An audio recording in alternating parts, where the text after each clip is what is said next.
Bagaimana cara menguatkan pada jiwa supaya persoalan itu mudah kita terima dan suasana hati menjadi lapang. Selain mengingat kenikmatan yang telah Allah berikan, berupaya meyakinkan diri bahwa persoalan itu ya kita bisa terima dengan baik, maka turun ayat keduanya. Lanjutkan.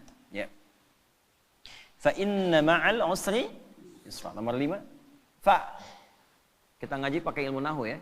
Fa harfu atfin rabitin baina syai'aini bila hudud.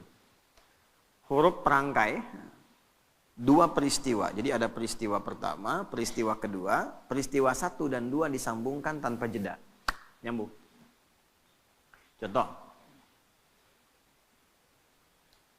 Nabi Zakaria berdoa kepada Allah. Minta dianugerahkan keturunan. Dilakukan dalam sholat. Surah Ali Imran di ayat 38. Hunalika da'a Zakaria rabbah qala rabbi habli min ladunka dzurriyyatan thayyibah innaka sami'un du'a. Itu masih berdiri doanya. Jadi sholat berdiri minta sama Allah, ya Allah, orang-orang memvonis aku nggak akan punya keturunan. Secara medis istriku divonis maaf menopause dan mandul. Kata orang nggak mungkin. Karena makhluk memvonis tidak mungkin, aku serahkan kepadamu yang semuanya menjadi mungkin. Engkau pemberi tanpa batas, namanya Wahhab. Nah ini adab dalam Quran, kalau ada orang memvonis, ini nggak mungkin, ini nggak bisa, itu tanda dari Allah. Tinggalkan opini manusia, karena Allah memberikan tanda untuk langsung minta kepadanya, dan Allah ingin mengabulkan tanpa campur tangan makhluk. Itu cara bacanya begitu. Begitu selesai kemudian berdoa, belum selesai sholatnya. Jadi baru klak doanya selesai, pakai fa ayat 39-nya di Quran surah 3. Fanadathul malaikatu wa huwa qa'imun yusalli fil mihrab annallaha yubashshiruka bi Yahya. Malaikat langsung turun seketika doa selesai, malaikat turun langsung mengabari. Kamu dapat kabar gembira, doamu dijawab oleh Allah, engkau akan punya anak, bahkan Allah yang memberikan langsung namanya Yahya. Ya, artinya hidup.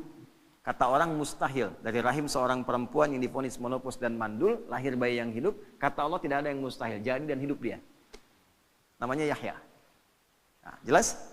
Terjadinya kapan? Qaimun yusalli fil mihrab. Masih berdiri dalam sholat, belum selesai sholatnya. Jadi antara doa dengan jawaban pakai fa artinya cepat tanpa jeda. Terapkan metode ini, pemahaman ini kepada ayat dimaksud, ayat yang kelima. Fa inna ma'al usri. Kalau sedang punya masalah, sedang dialami, ingin melapangkan hati, cepat, jangan pakai jeda. Inna ma'al usri yusra. Seringkali kita baca terjemah, tapi tidak dialihkan ke bahasa psikologi. Sungguh, di dalam kesulitan itu ada bahasa gampangnya begini, pasti selesai. Gitu. Ya, setiap masalah ada solusinya, bahasa gampangnya pasti selesai. Kalau Anda menghadapi masalah, apapun itu, seberat apapun, cepat katakan, jangan pakai jeda. Pasti selesai. Nggak ada yang nggak ada solusinya. Insya Allah selesai. Katakan dulu. Ya. Bahkan nanti banyak ditemukan di Quran itu pakai kul, katakan. Jadi kalau hati kita masih ragu, belum keluar, keluarkan dengan lisan, katakan dengan lisan. Pasti selesai, pasti bisa. Saya bisa. Ya. Itu kita punya ayatnya. Yang praktekkan orang Jepang, orang Korea.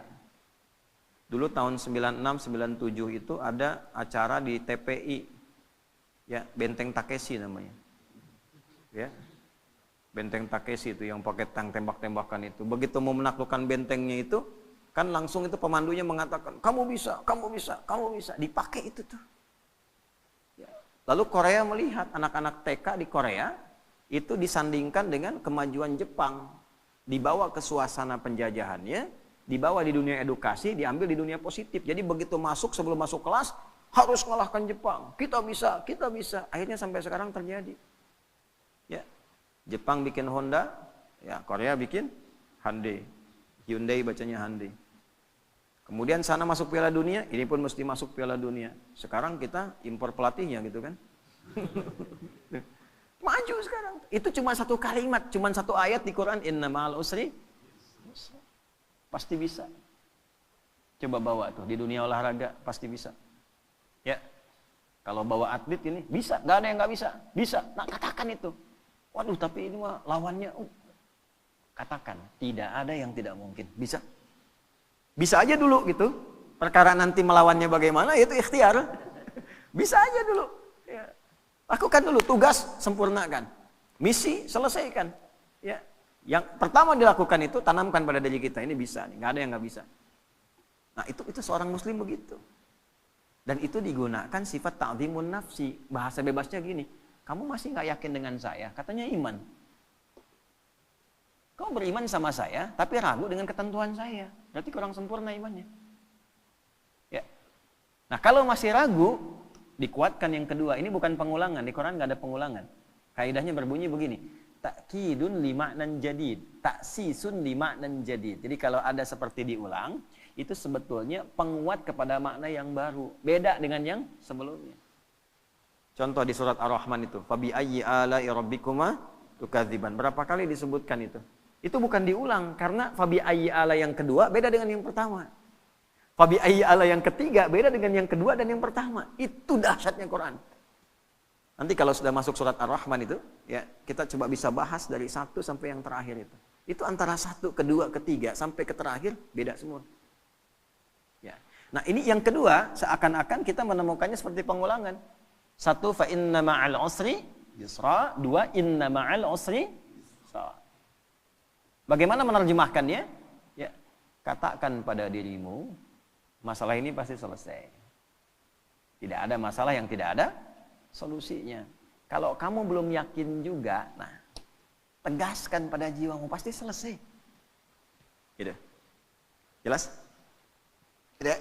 Kalau belum yakin juga, tegaskan pada jiwamu. Innama, pakai taukid lagi. Ya, gini, pakai ilmu alatnya. Alatnya namanya di i'rab. Inna harfu nasbin wa taukidin tansibul isma wa tarfa'ul khabara mabniyun 'alal fathi la mahalla lahu minal i'rabi. Ya, paham? Tidak. Inna harfu nasbin wa taukidin, huruf nasab. Apa itu nasab? Kalau belajarnya di nahwu sampai di harokat saja. Huruf yang menjadikan kalimat itu berharokat fathah. Kalau jamak pakai kasrah. Kalau kita ngajinya pakai balaghah, nasab itu ungkapan menanamkan sesuatu dengan kuat tanpa goyah.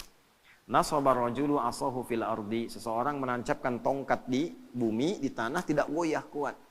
Kalau ada kalimat pakai inna di depannya, artinya tancapkan informasi itu dalam hati, jangan pernah ragu. Fa inna ma'al usri yusra, cepat tancapkan dalam hatimu, pasti selesai. Pasti selesai, tapi ya Allah kapan selesainya? Tancapkan di hatimu. Yang kedua muncul, pakai taukid. Kan sudah aku tegaskan, tancapkan di hatimu. Jangan berikan celah ragu. Nah, itu maksudnya yang kedua itu. Kadang kan masih ada begitu. Ya, udah berangkat, siap laksanakan. Tapi bagaimana Pak keadaannya? Masih nanya aja berangkat.